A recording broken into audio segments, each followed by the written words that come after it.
Welcome to the Christian Indie Writers Podcast, where we inform, encourage, and support Christian indie authors on their journey to publication. I'm Jamie Hirschberg. I write short fiction with the pen name J. Nichols. And I'm Christina Catane, and I write Christian fiction. And that's the end of our host introductions because we are halved. Our host count is down by 2. Womp womp. As you know, we've been praying for Rhonda for quite some time. She's going through some personal stuff. And also, we're missing Jen. We do covet your prayers for her situation as well. And we thank you for your continued support. So because of that, we're doing a special episode. It's currently 8 p.m. That's right, 8 at night. And we are recording this episode so that we can play it live for you on Friday morning. And you'll still be around, right, Tina? Yes, I will be in the chat. So all our chatters I will still be responding to the things that you say. Yeah, and it's tough because I miss them right now. Usually in our chat column, we have some boisterous and busy conversation happening by now this far into the show. But we look forward to being live with you again very soon, and we thank you for your patience. Very soon does not, however, mean the Friday after Thanksgiving. That is a given that we will be off on that day, but hopefully we'll be live with you the Friday after that. Right, Tina? Yep. Okay, if you like the Christian Indie Writers Podcast and you want to know when we're doing random things like going live at 8 o'clock at night, you really should join our Facebook group. It's a really great group over there. There's plenty of support, encouragement, and inspiration during the week-long gap between episodes. So be sure to run over there and join that. And we're going to start this episode, just like every other episode, with the What's Up segment, where we go around the table. No, look at one another and say, am I looking the right way? What's up with you? So what's up with you tonight, Tina? Oh my gosh, I don't even know. Like, my life is just lifey right now. Life is lifey. Busy? Are you busy? Yeah, it just seems like I can't get caught up. My cousin came into town, and because my cousin was coming into town, my husband decided to do the floors in the girls' room early because they were going to be staying in there. We had been saving up to get the carpets replaced with wood floors. So he went ahead and did that. So everything from the girls' room went into my office. Everything. And this is a 7-year-old and a 2-year-old. Oh, no. Not to mention all the random junk that I had been storing in their closet. And I could barely even get in my office. Oh. Much less do any writing or thinking or anything. It was like I have just been feeling like all weird about anything I have to do because I can't get in my office. And when I come in here, it just looks like a cluttered mess and it's just hard to even concentrate. So I did get all of their stuff out of here, but now I have all this random junk that I was storing in their closet and other stuff that I threw in here. Because it just seemed to be the junk collector room for a couple weeks.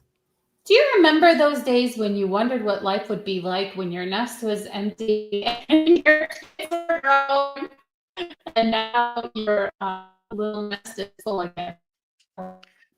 Yeah, my daughter's still here every weekend, and her daughter and my other granddaughter, so it's not really empty all the time. But I do enjoy it when they go home and it's quiet.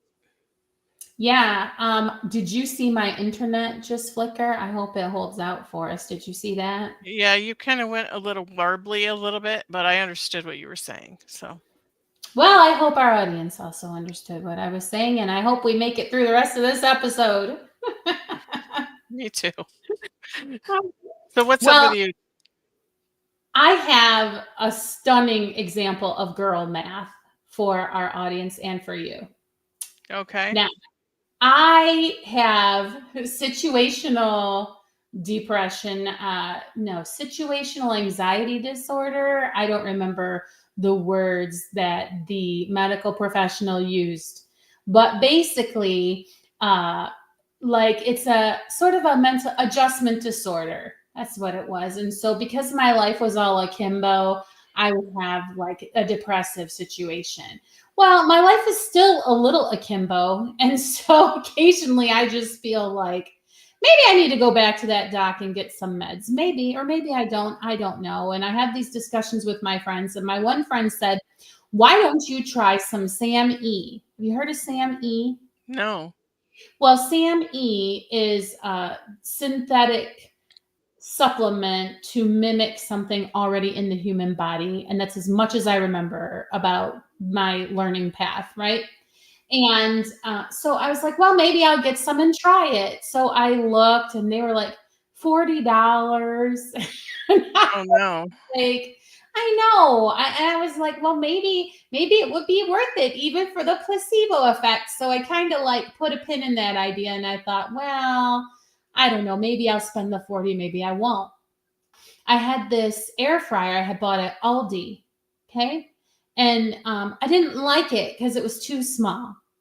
So I took it back to the store. Well, I had bought it on clearance for 20, but they refunded me full price 40. Okay. So Mhm. here I had $40 and I didn't buy the Sam E, which was $40, right? Mhm. So in my mind, that made this guitar that was on sale for $89 practically free. That is girl math. Like a prime example. You know what I'm saying? Yeah. But here's the thing. I had wanted a 3/4 size guitar for a while because I just want something I could grab up and play without feeling like I'm getting all around my big old guitar.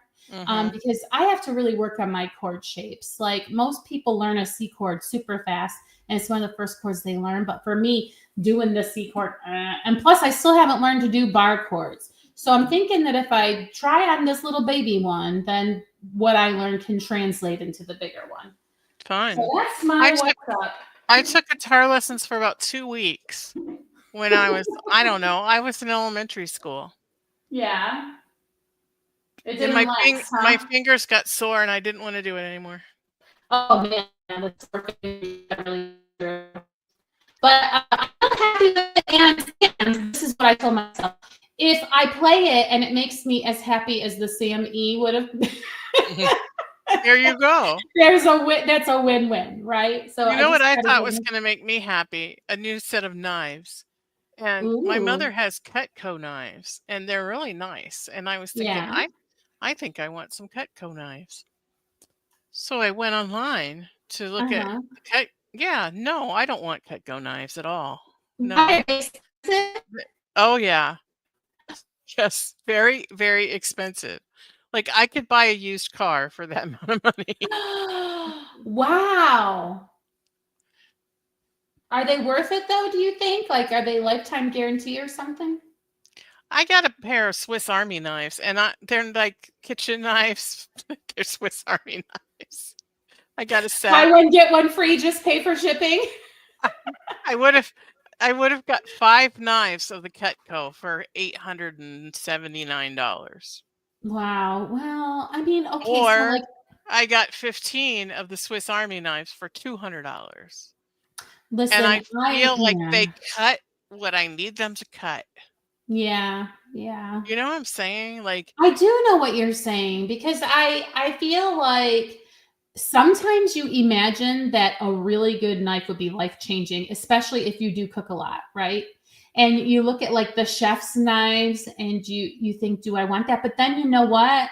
Then I see them like sharpening them and taking care of them, and I'm like, I don't know if I'm ready for that kind of commitment. It's like getting a pet. yeah, my mom has this thing, like with her knives. You can't Yeah. put them in the sink. Oh You no. can't put them in the dishwasher. You have to rinse them, wash them, dry them, and lay them on a paper towel to dry completely immediately after using. And she's very adamant about how this is. Now I know why. She's Yeah, it makes because sense she's got now. like the big set. I was only looking at 5 of them. That reminds me of, you know how like you people who sew, you don't use their sewing shears on anything but fabric. You know what I Right. mean? Well, my mom had this pair of scissors in our junk drawer. They had a black handle. They had black handles. and they were like stainless steel, just like painted black handles, you know? And those scissors were in our junk drawer for like ever. And then one day I went to my friend's house and she was going to show me how to quilt. And I saw junk drawer scissors and I picked them up and I started cutting with them, not fabric. And she got so mad at me because those were her fabric scissors. I don't know why Cutco knives just made me think of that. I don't either. I was And like, these are junk drawer scissors in my house. I'm so sorry. do I really need to spend $800 to cut cucumbers and onions and lettuce? Like, I mean, they had better like make the food, like they had better have flavor infused into them. yeah, they don't. I don't know though. How did you like using them? You use them much when you were there? Like, were they good? Yeah, I knives? really liked them, and the knives that I've had forever and ever and ever, and I've Yeah. had to keep sharpening them, and then the time between sharpenings was getting shorter and shorter and shorter, and I just knew it was time to get some new knives. But yeah, my taste is much richer than my pocketbook. Yeah, yeah, I hear that. Yeah, we're living in the same world. All right, so that's what's up. Now we should probably move into the topic du jour. Let's see what's up in the chat. Oh, nothing. The little eyeball up in the corner does say that there's one person watching us on YouTube. Well, hello, faithful friend. It's probably me. I'm probably over there. Just kidding. Whoever you are, we hope that you're having a beautiful day. And whoever you are in the chat, if this is Friday morning when you're seeing this, I miss you. And hopefully I'll be able to be live with you again soon to hear your what's up. Okay. So our topic today, Tina, is an interesting one, I think. And why don't you say what the topic title is, and then we can maybe talk about why we're going to talk about this. Okay. I'm sorry, but you cut out. Did you ask me to tell the topic title? You were a little choppy, and I wasn't sure. Tell the topic title. Yes, tell the topic title. Every story is a love story. Yes, and we're sort of presenting this as a challenge or as something, if you have high intellect, that you will want to ponder and possibly discuss with friends in your real life or maybe even in the Facebook group. So we chose this topic because the idea of expressing love for your friends and love for your family and love for the world in general came to mind as we were trying to figure out how to accommodate each other in our schedules, in our needs, and in all of our life situations. Just sort of brought the ideal of love to mind, right, Tina? Yeah. So the first thing we want to do is define what we're talking about when we talk about love. Okay, so there's more than one different kind of love. There's more than one different kind of love. That was horrible English. Well, and I wonder too if it's the same in, like, I don't know, other languages. Yeah. Well, like I know that in English we have the word love. And then that's it. And if we want to qualify love, then we add an adjective to it. So we might say, I love you with a brotherly love, or I love you with a passionate love, or I love you with a perfect love. But in Greek, which is we're going to the Greek because this is the Christian Indie Writers Podcast, and the New Testament was written in Greek. And there's actually 4 different Greek words for love in the Bible. So do you want me to say what they are, or do we want to slow down a little bit? I don't want to get too far ahead. Well, why don't I maybe say them and then you can talk about what they are. So Okay. The first kind of love on our list is philia. And listeners, put your thinking caps on and think of where you've heard of that. And Tina's going to reveal in the answer. So philia is the first kind of love, right? Right. And I think the clue that will give you a better hint is it's spelled Phila.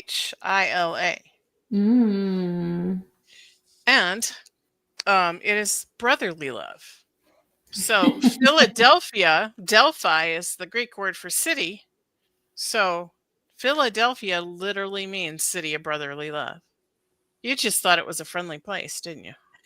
And a delicious cream cheese. Yeah. Philadelphia cream cheese is actually made in Philadelphia, New York. Really? Yeah, not in Philadelphia, Pennsylvania. Well, there's your fun fact of the week, I courtesy of actually the Kirch. I actually used to live in Philadelphia, New York. And when Oh. we had this horrible ice storm, I don't know, Amber was 3, I think. So that would have been 91. Mhm. Um, and we all had to go live in the VFW hall for a week. And the dairy farmers would bring their what do you call them, generators from when they would swap them out. One of them would go milk their cows, and when they were done, they bring their generator. The next guy would take his back and go milk his cows, and that's how we had lights and heat at the VFW club in Philadelphia, New York, That's which very was a nice. very small town. I don't even think they had a stoplight. That is an example of brotherly love, isn't it? It is. Or would that be our later? Let's talk about that when we get there. Okay, so Philadelphia, that's brotherly love. So, like, if you're gonna friend zone a guy you're dating, you're gonna be like, "I feel like you," right? Like Yeah. it's not a romantic or passionate love. It's a Right. love that you like a platonic. Hmm. Or is this the familial love, or did we not get there yet? Familial love is a different word. All right. Well, maybe it's next. Where's my outline? Let's see. The next kind of love in the Greek, which is in the Bible also. Oh, where is philia in the Bible? Where like do you see that kind of love? Well, it's there quite a bit, but my favorite place, and we really got to talk about agape at the same time if we're going to talk about my favorite All place to right. find So philia. agape. Agape. I'm Okay. Probably most Christians are familiar with the word agape, and this is the Mhm. unconditional, selfless, always thinking about the other love of God. It seems like a very subtle differentiation because if you have brotherly love, like the love that the farmers showed for everybody who needed their generator, sort of feels a little bit agape. So, is there Yeah, but this is overlap? like the perfect selfless, bleed, suffer, and die for the other So, if the type of farmer love. was a little grumpy about having to use his generator to keep everybody alive, that wouldn't be agape love? No, it wouldn't. All right. So, you're going to say your favorite use of phila. Right, because it's philia, and agape are both in the account of Peter and Jesus walking on the beach after the resurrection. And Peter had denied him 3 times, and Jesus had asked him, Peter, do you love me? But what Jesus said, actually in the Greek, was, Peter, do you agape me? And it's like agapeo. It's like because when you want to make a word have deeper meaning, you add a suffix or a prefix on it. So, and then Peter replied to him, you know that I philia you. Hmm. And then Jesus asked him the second time and said, Peter, do you agape me? Um, and Peter replied, you know that I philia you. And then the third time Jesus says, Peter, do you philia me? And then that's when Peter said, Lord, you know all things and you know that I philia you. So why do you think that Peter wasn't picking up the clues? The first, like, I don't understand the I don't interaction. Help I me. don't I don't know if he wasn't picking up the clues or if he just knew that he did not have that selfless bleed, suffer, and die, always think about the other kind of love because he had just denied Christ, like in a social situation. It wasn't even, Then he says that he does agape him. no, no, 3 times Peter says, I philia you. And finally, Jesus changed his question in the third question and said, do you philia me? And then Peter said, You know all things and you know that I philia you. hmm. And see, this was before the day of Pentecost. I truly believe that we cannot agape anybody without the Holy Spirit. That is the love that is the fruit of the Spirit, and the only way you can do it is if you have the Holy Spirit. Wow. I love that. Okay. And so I guess we've sort of moved on to talking about agape, and that's all over the Bible as well. Yes. Do you And have another instance kind of plucked out for us? no, not really, because I feel like we've heard this 100,000 times. If you've been in the church, if you've Yeah. been in the church any amount of time, you know that agape is the perfect selfless love of God. And I really like my favorite one of my favorite preachers, Dr. Manley, says it's bleed, suffer, and die, and never think about yourself kind of love.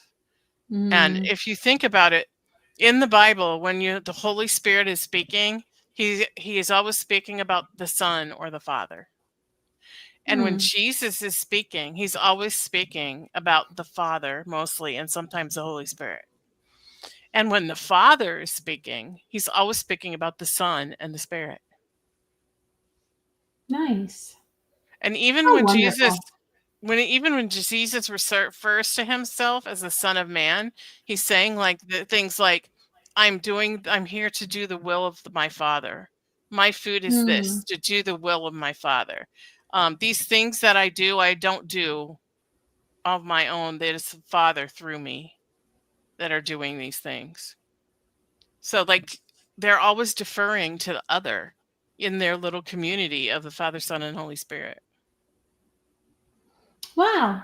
That's great. I'm really happy that we're talking about this. Okay, and so we've got agape love and we've got filial love, and then we have eros, right? Right. This is the one that Jennifer likes to write about, and all of you romance writers.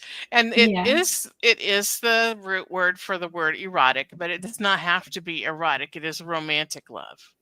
So the Mm-hmm. love between a husband and a wife, between two people falling in love, that kind of love. Now you said, are there four? Are those the only three in the Bible? And then we've got Nope, the extra ones. there's seven Greek words for love, but there's only four in the Bible. All right. And the last one that's in the Bible is storge. Am I saying that right? Yes, and that is familial love. So mothers to children, and children to mothers, and aunts and uncles and cousins and siblings. Yes. And I brought up the word filial because I was confused. And Tina pointed out that that's not the same language, right? No, like that is Latin. All right. Because I remember learning that phrase from reading Jane Austen or that kind of a book anyway. And I love that there was a word that was special for like mother love or familial love. So I was confused. So the storge word, do you know, is there an instance of the Bible that comes to mind? Yeah, yeah, it's I can't think of like the actual address, but there's places where Paul calls us his brothers and sisters, and he says he loves us, so that he would use that word. Okay, so now that we know what we're talking about, we're going to actually finally get around to the premise that every story is a love story. Yes. And you say yes, almost sort of emphatically, like you absolutely agree. Had you really thought about this before we started talking about it? What are your thoughts, Tina, just in general? I don't know that I like actually thought about it in that context, but Mm-hmm. I don't write romances, but there is romance in the stories that I write. And Mm-hmm. there's always some kind of love at play in when you have human interactions. Whether Mm-hmm. it's love for a mother or a father or a child or a dog, or romantic love, or love of self. Love of self. I just thought of that because as you were talking, I was thinking about the primary motivating force in a lot of characters' lives. It's so funny as if they're real people, but they are motivated a lot of times by love. And that's what I was thinking as you were speaking. And then I was like, even on a hero's journey or a quest, sometimes it is the love of self, right? It is I think I'm a big shot or I'm important or whatever that is the driver to get the character up off his seat and moving. Yeah. Like you could go at it from two different viewpoints, actually. You could have a protagonist who who doesn't feel good about themselves, who through Mm. their character arc in the course of their story learns to love themselves. Oh, wow. Or you Yeah. could have a antagonist who has far too much love for himself and not Mm. enough love for others. And that causes them to do things that are harmful. Like the wizard in The Wizard of Oz. Yeah. Yeah.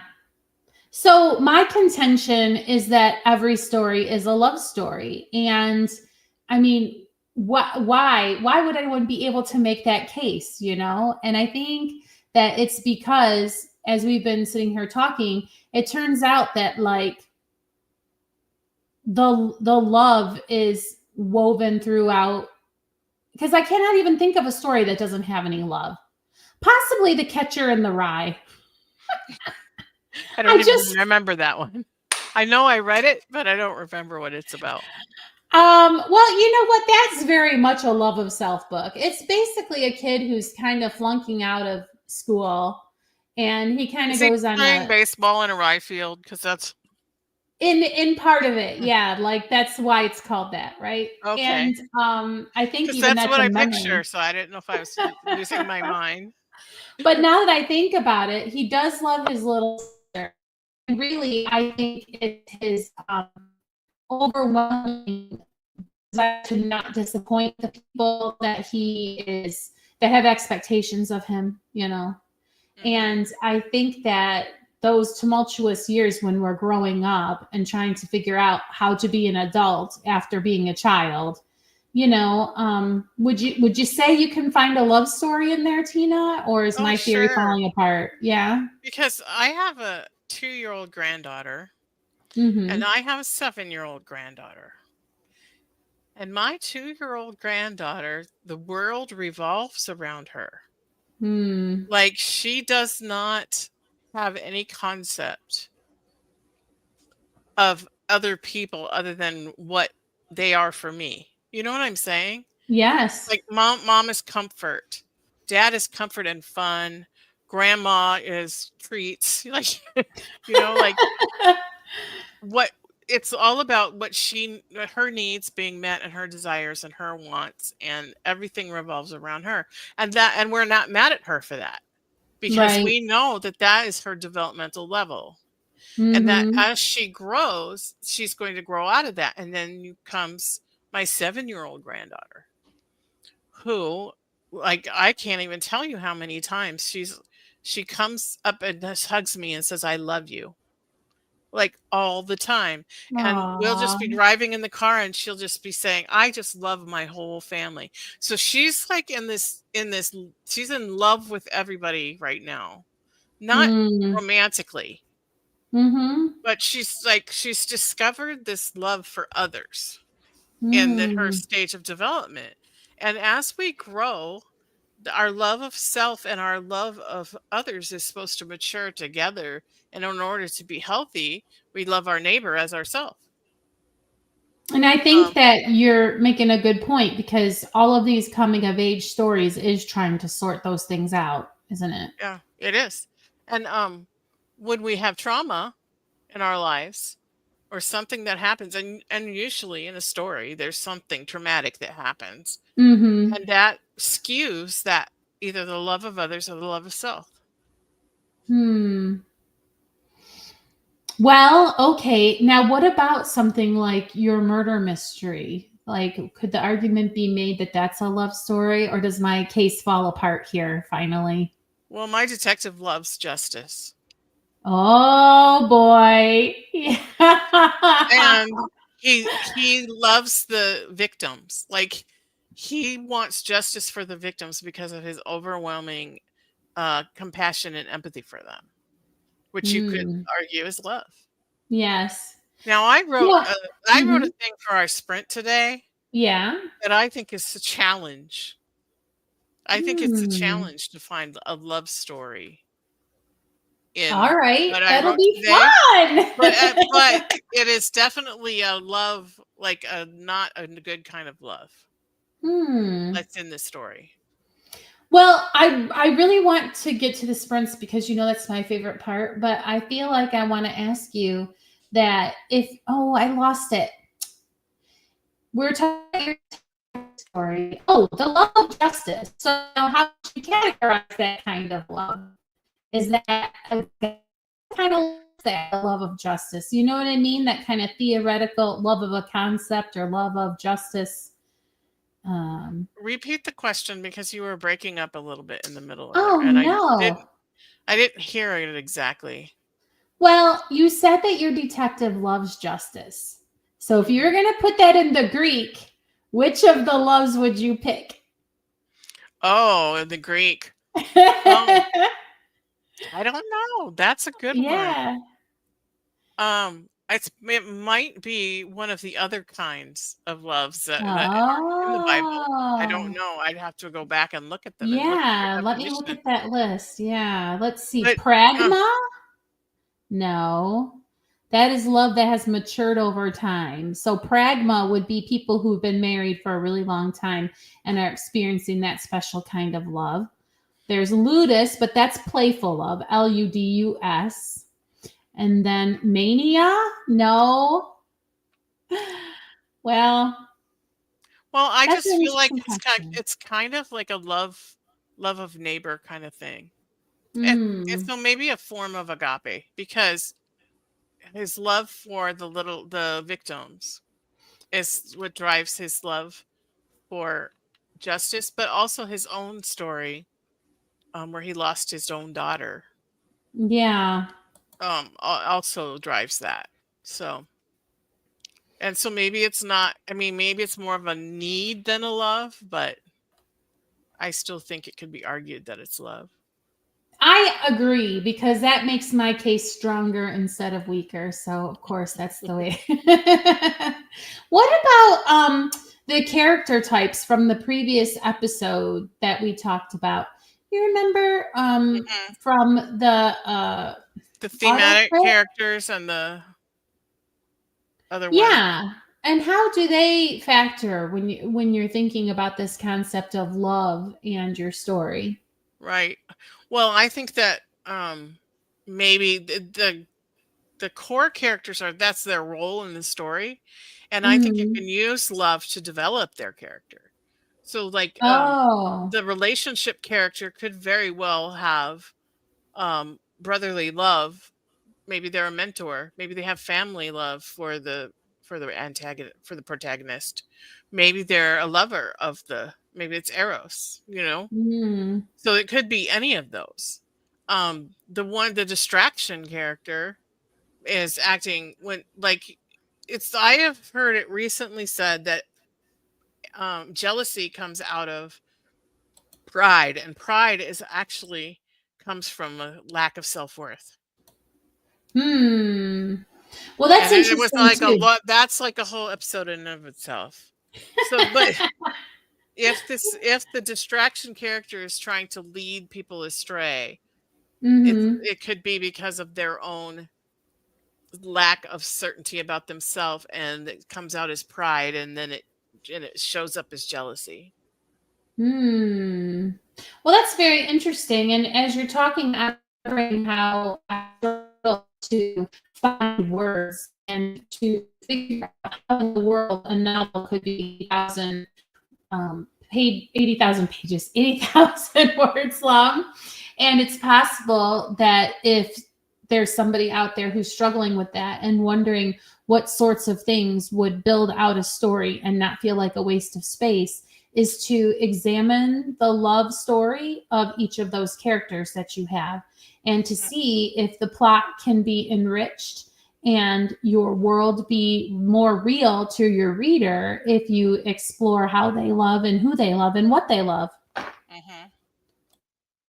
And really, why do we read books but to Mm. experience love Hmm. in all its forms? Yeah, that's very good. I think that might be a good note to kind of end the topic itself on.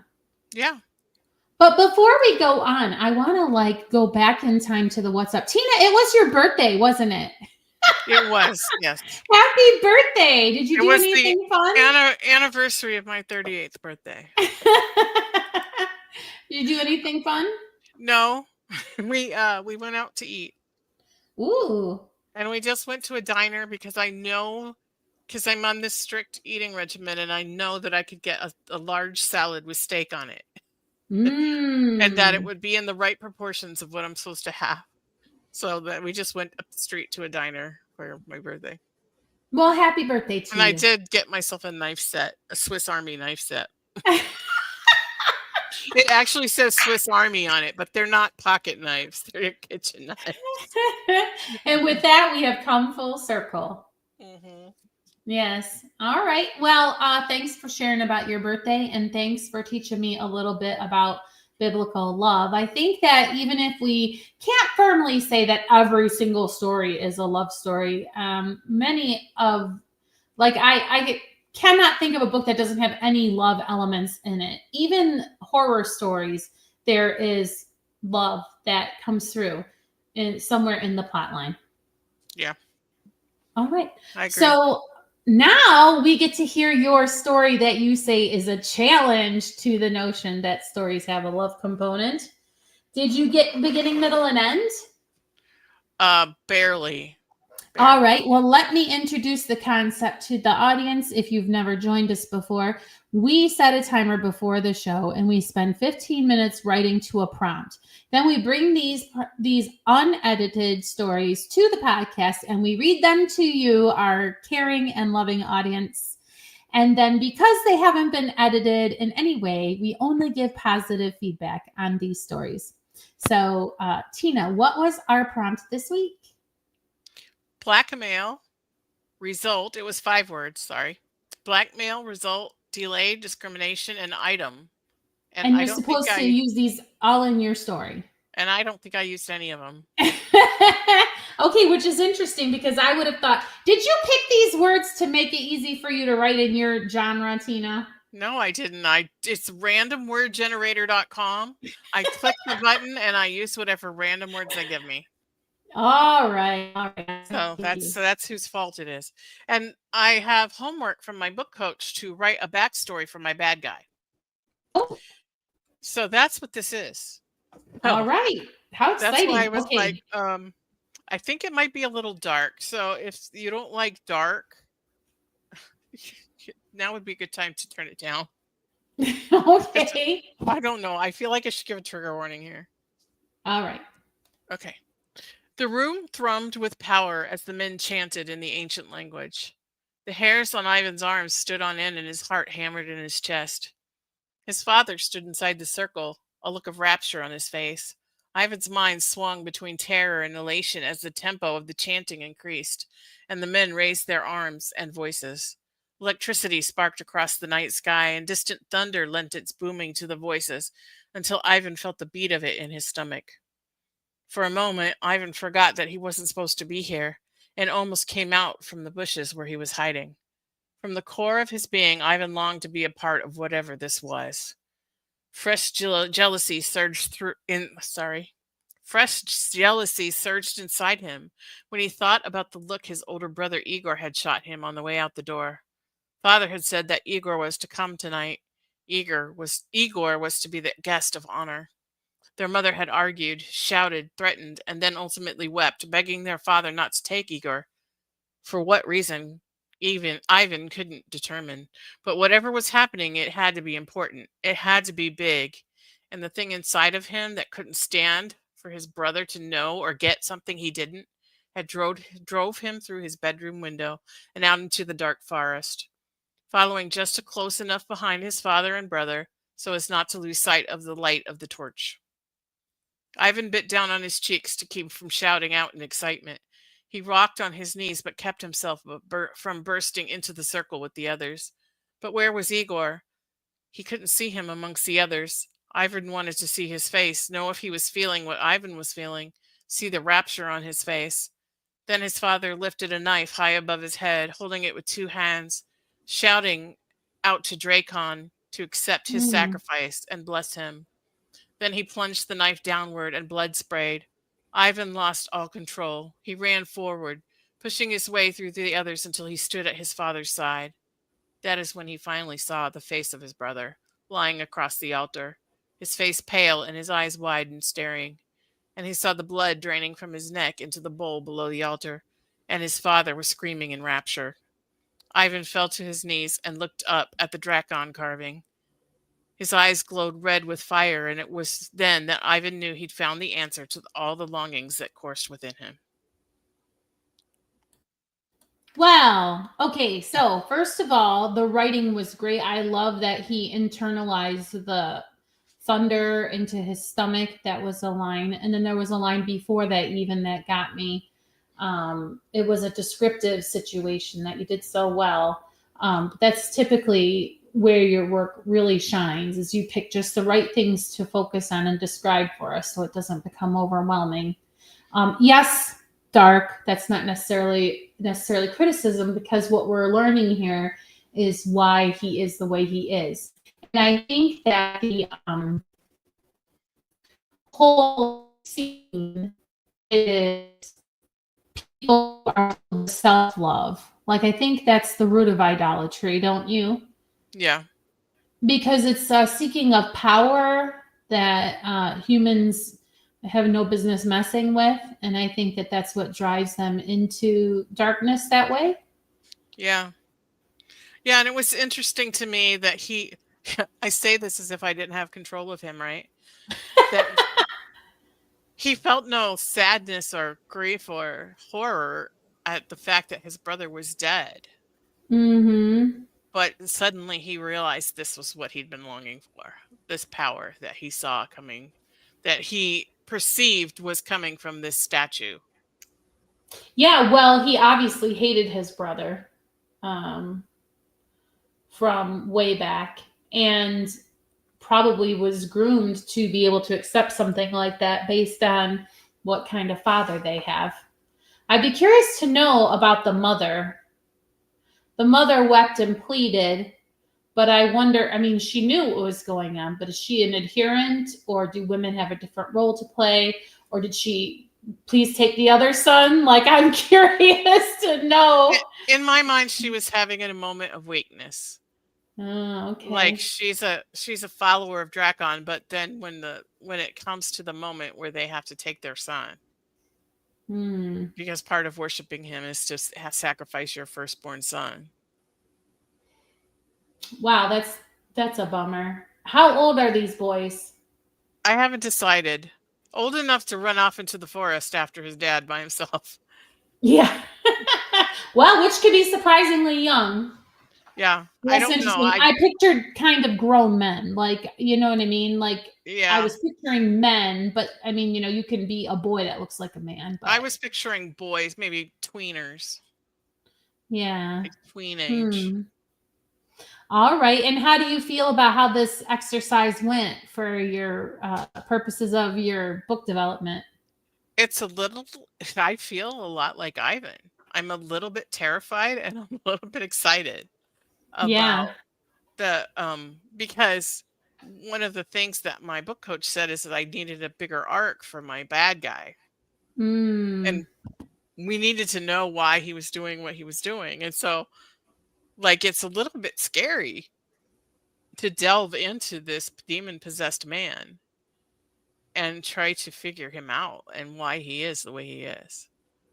But can you tell already how it's going to make your book a lot more rich? Oh yeah.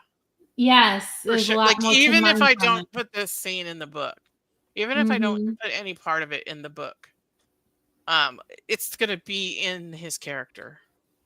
Wonderful. Yeah, you Yeah. can't take it out. It's like salt. Yep. You put it in, you can't get it out, you know? Yeah. Well, really good work. And yeah, you Yeah, did thanks. your homework. I did. I have Yeah, more good homework for to you. do, and it's due on Wednesday, so Uh-oh. pray for me. How can you, yeah, can you give yourself a little sticker or something for I complying? don't know. I don't know. I have my little gem jar, but Oh, my daughter hijacked it for my granddaughter for her reading. that's how it goes. Well, I'm going to tell you right now that my internet seems to be flickering. I hope I can read you my Yeah, story. every now and then a few sentences will be warbly, and then you'll come back. Well, So let I'm me gonna know if pray I really hard that you get through this whole reading and it will not go warbly on us. Yes, let me know if I have to repeat something, okay? Okay. All right. So I think I used 2 words right in the beginning and then forgot that there were words. I completely forgot there were So, words, so no all right. judgment. It wasn't necessary to see results of a paternity test. It wasn't necessary to threaten blackmail. It was enough to simply show up on the job site, pushing a baby stroller containing a chubby toddler with a mop of curly hair and unmistakable green eyes. The foreman saw her first and whistled. That's Jamie's boy, ain't it? Cassandra shoved past and ignored his admonishment not to go beyond the yellow ribbon which signified a hard hats only zone, as if she were stupid enough to risk the life of her child by shoving him directly into danger. Although, arguably, by confronting Jamie in this way, that was exactly what Cassandra was doing. She looked to her left, where one man was standing on a pile of what looked like pieces of broken drywall. He'd removed his hat and drew his arm up, lifting what was probably very sweaty hair up from an exceedingly pale forehead, a stark contrast to his flushed face. The man smiled, but it seemed to Cassandra it was just a squinting reaction to the bright sun, which was relentless on them both. She glanced down at the baby, who was happily munching a spit soggy animal cracker, a baggie full of its cousins clenched tightly in his other fist. Cassandra looked over her to her right and saw 2 men chatting, apparently oblivious to her presence. One had a bright orange and white object tucked under his arm, a bullhorn. He gesticulated grandly with the other arm, and his audience twisted a small tuft of goatee as he listened, a rapturous expression on his face. I don't have all day, Cassandra huffed, as if she had made a reservation for use of the bullhorn, and using her foot to snap the brakes on the stroller, she crossed the space between her and the men and snatched the bullhorn. Turning and pointing it upward, she depressed the button and started to call her baby's father's name. But the sound of her voice was overpowered by a shrill alarm sound. Cassandra felt more than saw the flinching reaction of everyone in her immediate presence, but could not be bothered to care. How do you work this thing? She snapped, looking at the man from whom she'd taken it. He did not respond. He only stood there, his hands on his ears. The goateed man had recovered enough to assess the situation. You a friend of Jamie's? He asked. He spoke slower than cold maple syrup, and the sudden dose of serenity interjected into what had been a frantic morning for Cassandra shocked her like no other event might have in that moment.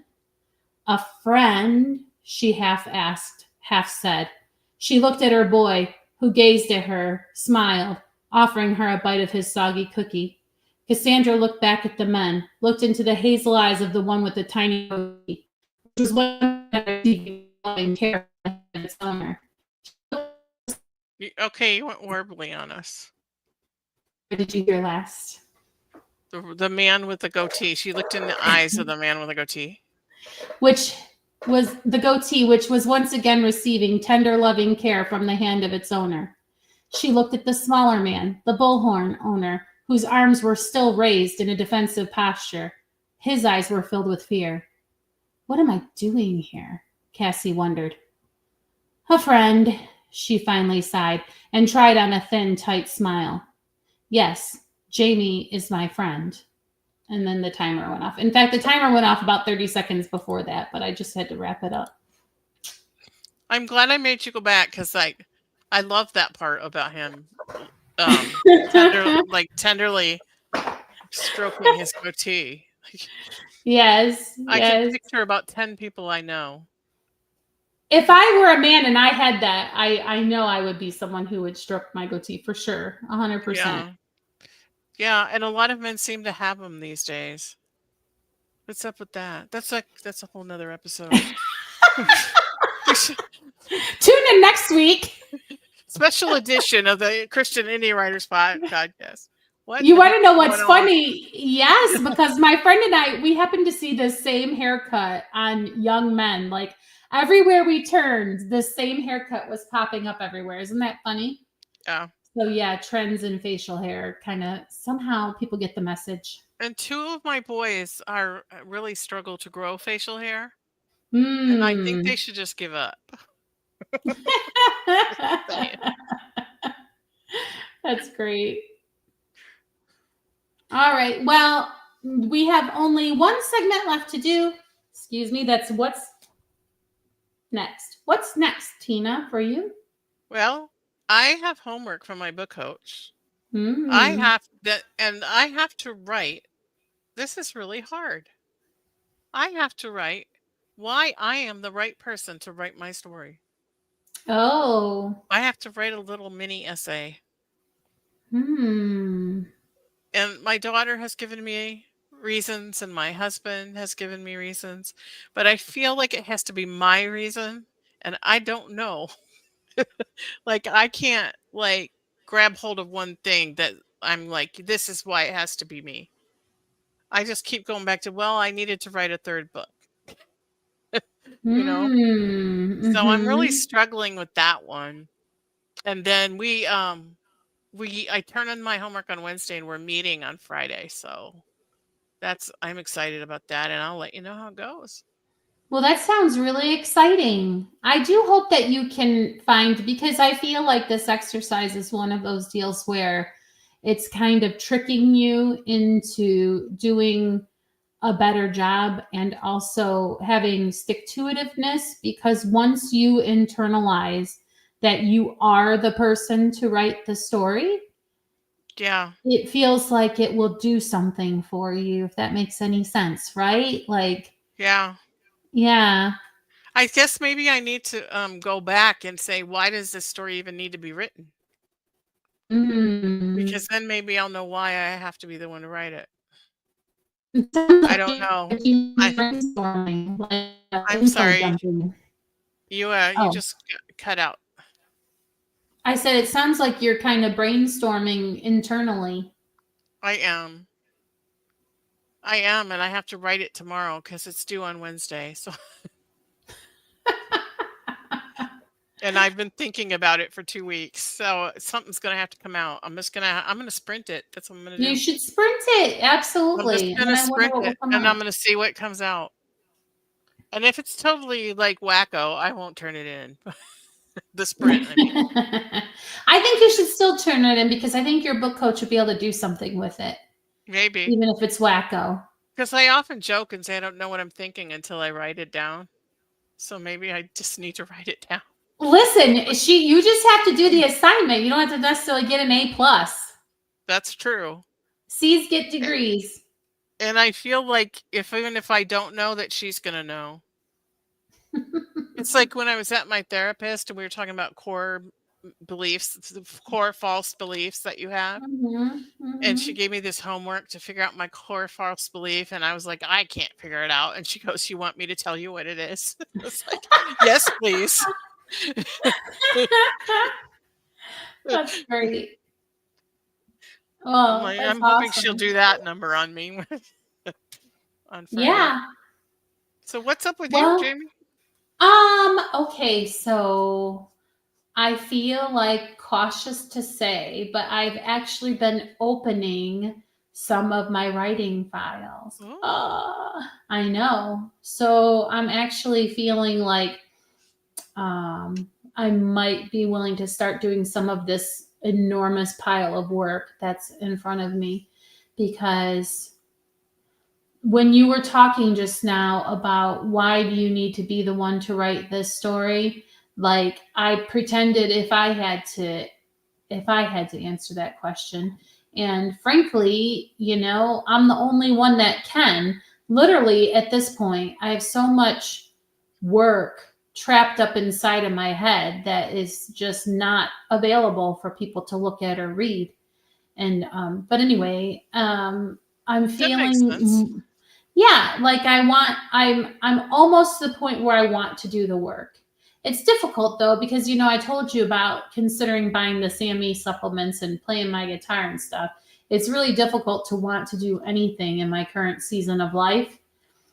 But as things settle down and become more routine for me, I think that my desire to see these works out there walking around on their own will hopefully overcome my apathy. Yeah. Fingers crossed. And praying for you. I appreciate that. Yeah. Yeah. We all All need right. prayer, like all of us. All of us, for Even sure. those people that you look at in your life and you think, oh, they got it all together. They probably need prayer more than any of us. I bet. Well, it's good to know. I know for sure that we have plenty of friends who do genuinely love us as friends and not just as podcast or supporters or however you would want to put it. And if you want to reach out and become a part of our community, we would love to just take you as you are. None of us are necessarily pushing the productivity or the hustle culture. Not at this point in our lives.